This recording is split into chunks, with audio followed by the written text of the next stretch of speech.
नमस्कार, आप देख रहे हैं राजीव टाइम्स। आपके साथ मैं हूं आराधना रामदेव। रुक करते हैं राजधानी की बड़ी खबरों की ओर।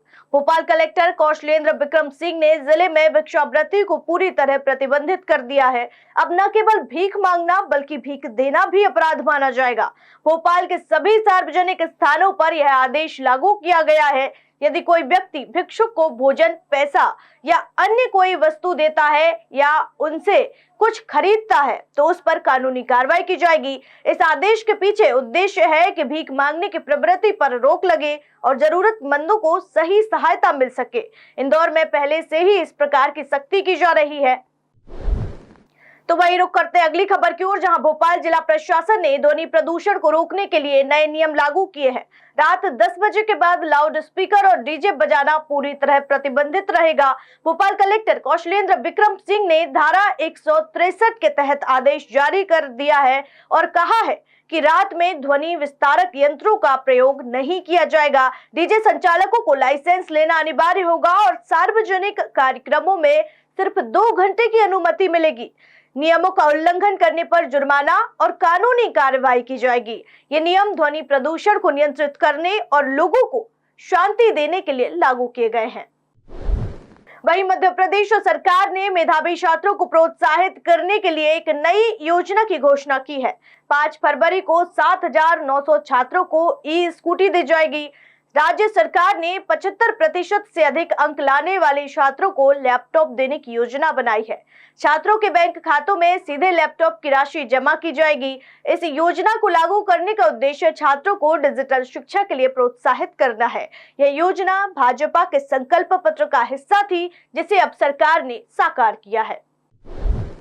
चलिए चलते अगली खबर की ओर, जहां एम्स भोपाल में प्रदेश का सबसे बड़ा ट्रॉमा सेंटर बनाया जा रहा है। यह केंद्र 300 बेड की क्षमता के साथ आधुनिक सुविधाओं से लैस होगा।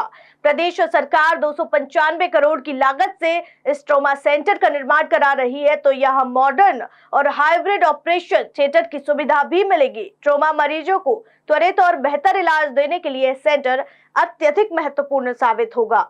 इस परियोजना के पहले चरण का काम जल्द पूरा होने की संभावना है।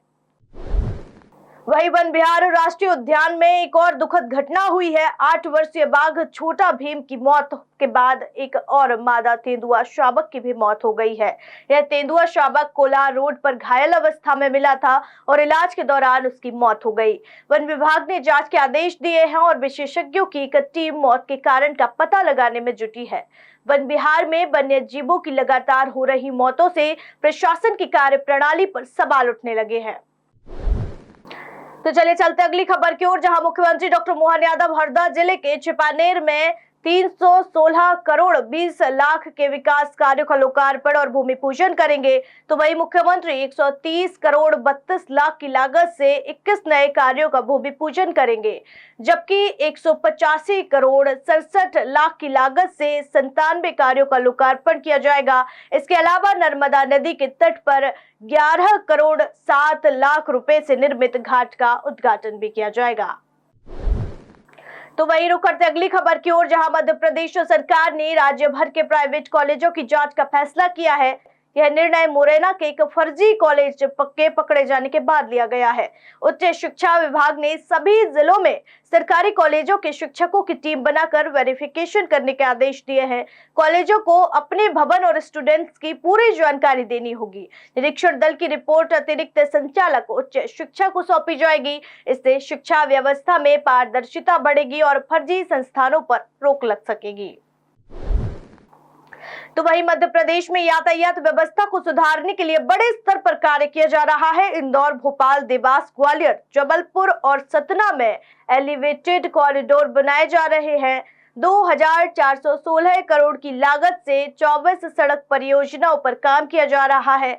Ujjain Jaora 4 lane greenfield highway परियोजना को मंजूरी मिल गई है। इन परियोजनाओं से ट्रैफिक समस्या का समाधान होगा तो और लोगों को भी बेहतर सड़क सुविधा मिल सकेगी। वहीं मध्य प्रदेश में आज मां नर्मदा का जन्मोत्सव धूमधाम से मनाया जा रहा है। मुख्यमंत्री डॉक्टर मोहन यादव भी इस अवसर पर नर्मदा पूजन करेंगे। मुख्यमंत्री शाम 5 बजे नर्मदापुरम के सेठानी घाट जल मंच पहुंचेंगे। इस दौरान कई सांस्कृतिक कार्यक्रम आयोजित किए जाएंगे। नर्मदा जयंती को लेकर प्रदेश भर में विशेष आयोजन किए गए हैं। श्रद्धालु मां नर्मदा के तट पर पूजा अर्चना कर रहे हैं और दीपदान किया जा रहा है। चलिए चलते अगली खबर की ओर, जहां मध्य प्रदेश में इस सप्ताह मौसम में बदलाव आया है। सोमवार को प्रदेश में सीजन का पहला पारा 34 डिग्री के पार पहुंच गया, जो इस सीजन का अब तक का सबसे ऊंचा तापमान है। मंडला और सिवनी में पारा सबसे कम दर्ज किया गया। वहीं भोपाल, इंदौर, उज्जैन और अन्य 14 शहरों में पारा 30 डिग्री से ऊपर रहा। इस गर्मी का कारण सूखा और हवा की दिशा में बदलाव हो सकता है। हालांकि मौसम विभाग के अनुसार अगले 2 दिनों में पारे में गिरावट की संभावना जताई गई है, जिससे कुछ राहत मिल सकती है। राजधानी की खबरों में फिलहाल इतना ही। देश दुनिया की तमाम खबरें देखने के लिए देखते रहिए राजीव टाइम्स। नमस्कार।